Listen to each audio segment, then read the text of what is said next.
everyone. It's great to be here. I'm looking forward to sharing some ideas about the super trio. I might just ask my colleague to pull up the first slide. And indeed, is it time for the super trio? The super trio being the chair, the CEO, and the CHRO.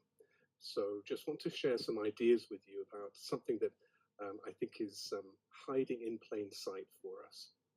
So if we go to the next slide, you'll see here that there has been quite a lot of discussion, I think we're all aware, of elevating the CHRO role. And the first role I think that we often think about is the relationship between the CHRO and the CEO. And so I just want to take you through this little progression here. This shares some of the thinking of Professor Ram Charan from Harvard. And he has said, in most companies, there is a rigor about the finance side, the financial side, but numbers don't drive the company, people do, is what he said. And Professor Charan has also shared his belief that it's really important for CEOs and CHROs to bond. And I'm particularly interested in this aspect of the bonding part, this very human dimension between the CEO and the CHRO. And so Charan goes on to say, there must be strong trust for the relationship to succeed, along with respect for each other's judgment. And only then can CHROs really position themselves as partners and constructive challengers, and actually help the CEO with the many people-centered challenges that are faced by the business, as I'm sure we're all very aware.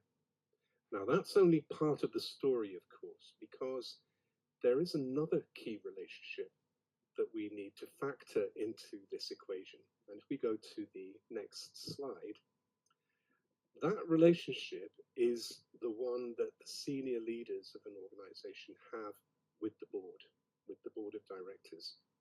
And in particular, a relationship I'd like to focus on is the CHRO's relationship with the board, and specifically with the chair. And I hope you like our picture of a chair, which is just there on the right-hand side. So this relationship that the CHRO has with the chair is often completely overlooked, despite organizational culture being a risk to which boards must play and pay close attention. Because I think you'll agree, if a corporate culture is in any way toxic, that toxicity is actually a risk that the board of directors really must be paying attention to. So if you go a little bit deeper and go into the next slide,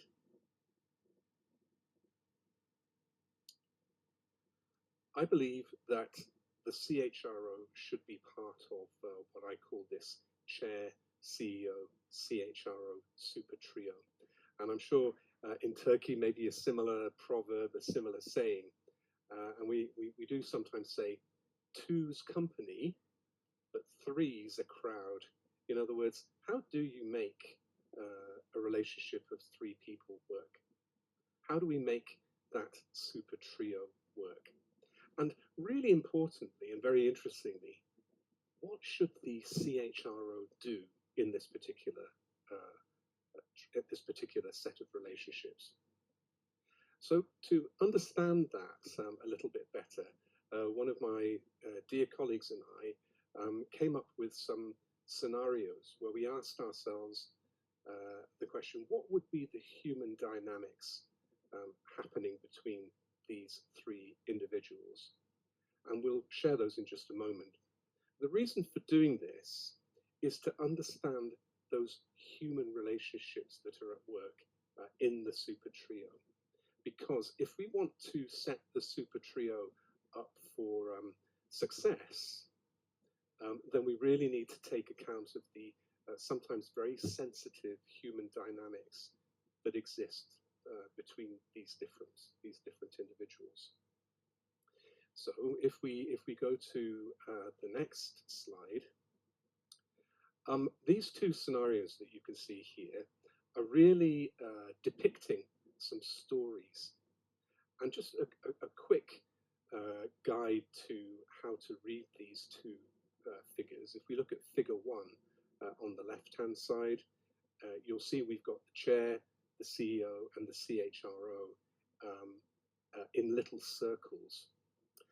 And according to our schematic, the chair and the CEO circle in figure 1 it's touching, which means that the relationship between the chair and the CEO is actually quite close. Whereas you'll see that the circle with the CHRO is a bit far away in this particular triangle. And so when you look at that and you think to yourself, what would the human dynamics of that actual diagram look like? Well, the chances are that the CEO and the chair spend a lot of time talking to each other about the state of the business, about the state of the organization. And they don't necessarily think immediately about bringing the CHRO into the conversation. So this is typically when the CHRO might be brought in on a needs basis into the board meetings. But unless they are actually needed, then they're probably kept at a distance. And for the CHRO, the challenge here is to be able to try to get closer to the chair without creating a sense of anxiety on the part of the CEO. So the CHRO needs to tread very carefully and very diplomatically here. That's a big contrast to the figure 2 that you see there, where the chair and the CHRO circle, they're actually overlapping, which means that these two individuals probably have a very close and actually very long-lasting relationship. And the chances are very high that the chair was assisted by the CHRO to hire the CEO. So it takes a CEO who has a lot of self-awareness and a lot of self-composure and a lot of self-belief to be comfortable in this kind of relationship where there is this dynamic where the CHRO has known the chair for a very long time and the CEO is a relative newcomer. And so the CHRO in this particular instance, from a human point of view, has to be very careful not to unwittingly, in other words, without really knowing it, excluding the CEO from this dynamic.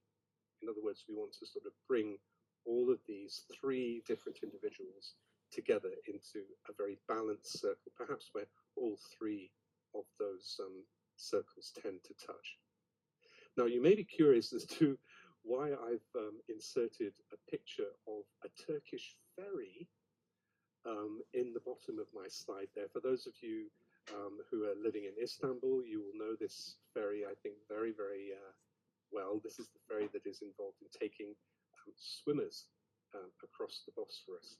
And I wanted to just share with you that this work on the Super Trio is the product of a cooperation and collaboration between me and my good friend, Dr. Robin Wilson, who also lives in Singapore. And she recently actually swam across the Bosphorus. So when she knew that I would be speaking here at the conference, she has a very soft spot for Turkey in her heart. So that's why she wanted me to mention that she sends you her best wishes. And so that's why we put that little picture in there.